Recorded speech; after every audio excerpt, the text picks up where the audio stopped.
All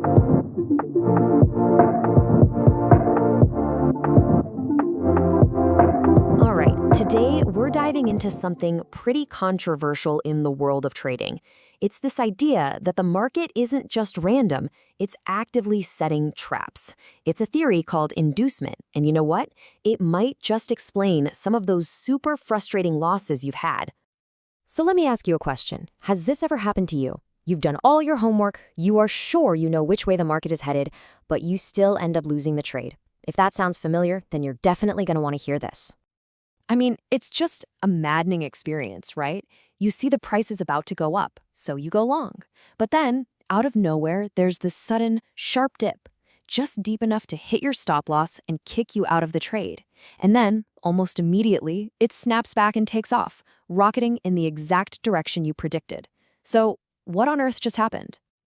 Well, according to this theory, that wasn't just a bit of bad luck. Nope, it was a trap. One that was deliberately set by what traders call smart money.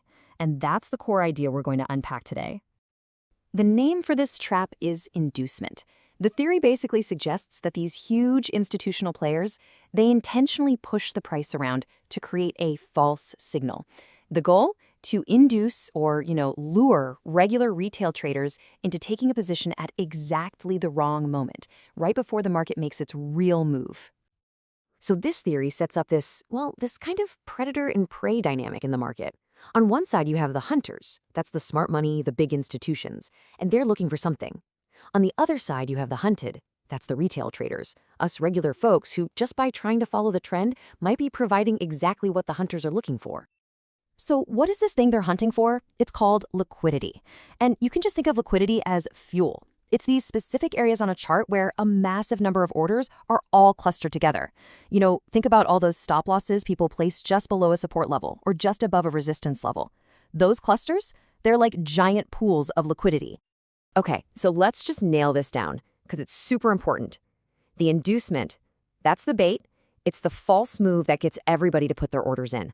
And that big pool of stop loss orders that gets created, that liquidity, that is the target. The whole hunt is to go after those stops. So, if these traps really do exist, what do they actually look like on a chart? Let's take a look at some of the most common inducement setups that this theory describes. First up is an absolute classic. I bet a lot of you have seen this one before, even if you didn't have a name for it. The false breakout. You usually see it around really obvious support and resistance levels. Here's the play-by-play. The price moves to a super obvious level. Retail traders see this, and they confidently place their orders, with their stop losses tucked just on the other side. Then, the price pushes just far enough to break that level, triggering a whole cascade of stop losses. And then, once all that fuel is collected, it snaps right back and continues on the way it was originally going. That's a textbook example of what hunting liquidity is supposed to look like. All right, the second setup is often a bit more aggressive. It's called the supply and demand zone trap. This one is aimed right at the traders who are specifically waiting for the price to react at one of those key zones. So in this scenario, the price comes back to a perfectly valid supply or demand zone. Traders jump in, they place their stops just outside of it. But instead of bouncing off the zone like it's supposed to, the price just tears right through it, clears out all those stops, and only then does it decide to reverse. Ouch. Now this third setup is a little more subtle, a little more sneaky. It's called the first pullback, and it really preys on our eagerness to jump on a new trend as soon as it starts.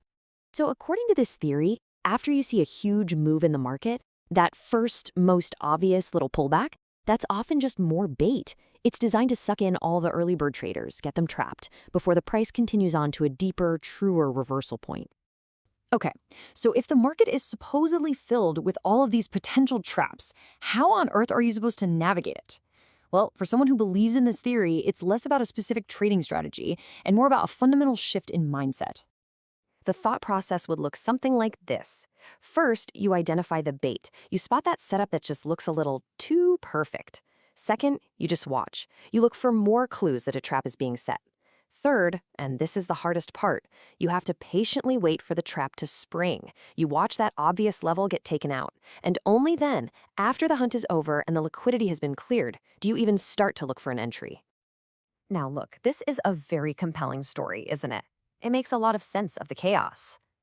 But, and this is a really big but, it's absolutely crucial that we take a step back and look at this whole theory with a very critical eye. Is this really what's happening? The simple, honest answer is we don't know for sure.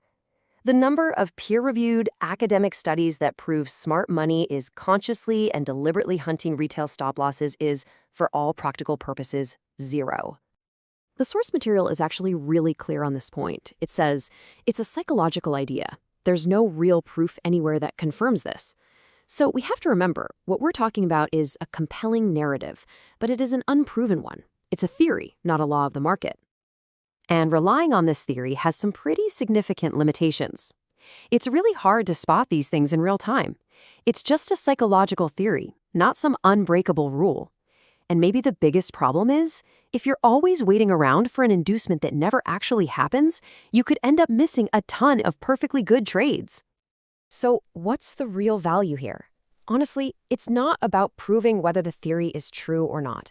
It's about the shift in perspective it gives you. It encourages you to ask a really powerful question before you ever take a trade. Who might be trapped here and how? So we're left with this one big question. Is inducement a hidden reality of how the markets actually work, or is it just a compelling story that traders tell themselves to make sense of the chaos and their losses? For now, the answer to that is up to you.